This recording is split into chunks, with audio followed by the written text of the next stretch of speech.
काही दिवसांपूर्वी आम्ही पुण्याला रिटर्न आलो आणि पुण्याला यायच्या आधीच्या दिवशीचा हा व्हिडिओ आहे.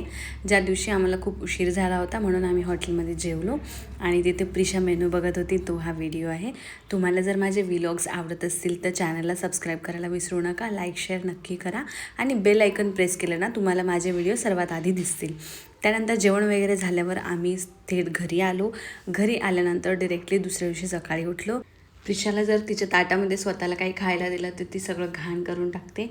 गहू वगैरे नेसले, त्याच्यानंतर आम्हाला जायचं होतं दळण टाकण्यासाठी. प्रिशा तर बॉलला पण अशी विचित्र खाते, कधी कधी राग येतो, पण काय करणार, लेकरं आहेत ना शेवटी. दळण ठेवलं आणि त्याच्यानंतर आम्ही सरळ गेलो स्टार बाजारला. स्टार बाजारला जाऊन आम्हाला घरातलं सगळं सामान आणायचं होतं, कारण गावी जाण्यापूर्वी आम्ही सगळं सामान जवळपास संपवलं होतं. तिथे गेल्यावर प्रिशाला आम्ही ट्रॉलीमध्ये बसवलं. ट्रॉलीमध्ये बसली की ती खूप खुश होते आणि सगळं सामान तिच्या हाताने ओढायचा प्रयत्न करते. आता भाजीपाला वगैरे फळ फ्रूट सगळं आम्ही इथून घेणार होतो. दही तिला खूप आवडते, त्यामुळे दह्याच्या सेक्शनमध्ये आम्ही सर्वात आधी जातो.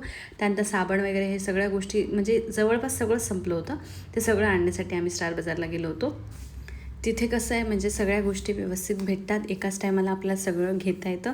छोटं मोठं सामान असलं की आम्ही जात नाही, कारण ते जरा लांबच आहे. पण जर थोड्या मोठ्या गोष्टी असतील तर मग त्या सगळ्या आम्ही एकत्रच घेण्याचं ठरवतो. बिलिंग काउंटरवर गेल्यावर प्रिशा त्रास देत होती म्हणून मी तिला दुसऱ्या ट्रॉलीमध्ये बसवलं आणि ती सगळ्यांची फ्रेंड झालेली आहे तिकडे. ती कोणाला पण हात करते, हाय करते, बाय करते. आणि तिथे फुगेवाले वगैरे सगळे होते, तिकडेच जाऊ दे म्हणत होती मला आणि खाली उतरू दे म्हणत होती.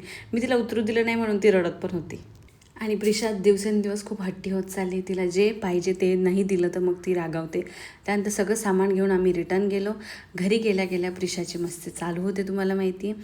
तिने फक्त रोडवर थोडंसं शांत बसली नाही तर बाकी वेळ ती तिची मस्तीच करत असते. टी व्हीवर असो किंवा आपण तोंडाने जरी काही गाणे म्हटले ना तर ती लगेच नाचायला लागते. त्यानंतर संध्याकाळी थोडीशी म्हणलं थोडं दही देऊ यायला, तिला आवडतं दही त्यामुळे आम्ही देतो. रात्री नाही देत, फक्त संध्याकाळीच देतो. आता बाकीच्या गप्पा आपण नेक्स्ट व्लॉगमध्ये मारूया. नेक्स्ट व्लॉगमध्ये पुढचा व्हिडिओ बघण्यासाठी माझ्या चॅनलला सबस्क्राईब करून जा आणि thank you so much for watching.